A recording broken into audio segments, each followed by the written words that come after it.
प्रशांत किशोर का नाम कितने नंबर पर होगा ईवीएम में? ये हर कोई जानना चाहता था, जो प्रशांत किशोर के साथ है और जो प्रशांत किशोर के खिलाफ है, क्योंकि यह बेहद अहम होता है चुनाव में। तो बांकीपुर के चुनाव में, बांकीपुर उपचुनाव में जो ईवीएम में क्रमांक होगा, मतलब सीरियल से जो उम्मीदवारों के नंबर होंगे, उसमें 9वें नंबर पर प्रशांत किशोर का नाम होगा। तो बांकीपुर में ईवीएम में प्रशांत किशोर का नाम 9वें नंबर पर होगा, क्रमांक 9 पर होगा, प्रशांत किशोर लिखा हुआ, और चुनाव चिन्ह वही होगा जो पिछली बार था, स्कूल का बैग। तो चुनाव चिन्ह वही पाने में जनसुराज सफल रहा है और इससे फायदा होगा, क्योंकि पिछली बार भी पूरे बिहार में इसी स्कूल का बैग चुनाव चिन्ह के साथ जनसुराज चुनाव लड़ा था, और इस बार वही चुनाव चिन्ह मिलने से जनसुराज को इसका फायदा होगा। बांकीपुर में जो क्रमांक की बात करें तो यह बेहद अहम है। क्रमांक की अगर बात करें तो 9वें नंबर पर प्रशांत किशोर का नाम होगा। आप सोच रहे होंगे कि 9वें नंबर पर क्यों?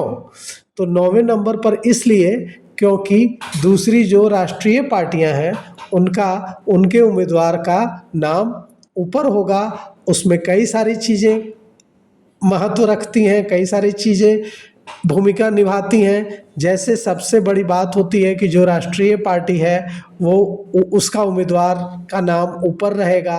अल्फ़ाबेटिकली भी जिसका नाम ए से, यानी प्रशांत किशोर का नाम पी से शुरू होता है, तो पी से पहले जिसका नाम होगा वो ऊपर होगा। कई सारी चीज़ें उसमें तय होती हैं। तो उसी आधार पर प्रशांत किशोर का नाम 9वें नंबर पर होगा और चुनाव चिन्ह उनका स्कूल का बैग होगा। अब यहाँ सबसे बड़ी बात यह है कि अब चुनाव में बेहद कम समय बचा है, मुश्किल से 13 दिनों का समय बचा है। इन 13 दिनों में अब एक बार हर घर तक प्रशांत किशोर को पहुंचाना होगा अपना क्रम संख्या और चुनाव चिन्ह, क्योंकि कई लोग क्रम संख्या और चुनाव चिन्ह को लेकर ही वोट करते हैं। वो इतने ज़्यादा पढ़े लिखे नहीं होते कि बाकी चीज़ें देख सकें, इसलिए वो क्रम संख्या और प्रत्याशी की तस्वीर और चुनाव चिन्ह पर ही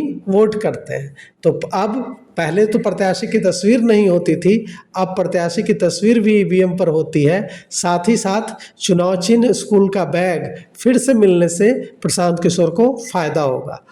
अब यह देखना होगा कि प्रशांत किशोर का जो संगठन है, प्रशांत किशोर के जो कार्यकर्ता हैं, वो कैसे अपने हर घर, उस घर तक जो प्रशांत किशोर को वोट देना चाहते हैं, वहाँ तक ईवीएम में जो 9वां क्रम संख्या होगा, 9वीं क्रम संख्या होगी, उसके बारे में हर घर तक यह बात पहुंचा दें। जितने ज़्यादा लोगों तक यह बात पहुंचेगी कि प्रशांत किशोर का क्रम संख्या 9 है, प्रशांत किशोर को उतना ज़्यादा फायदा चुनाव में होगा।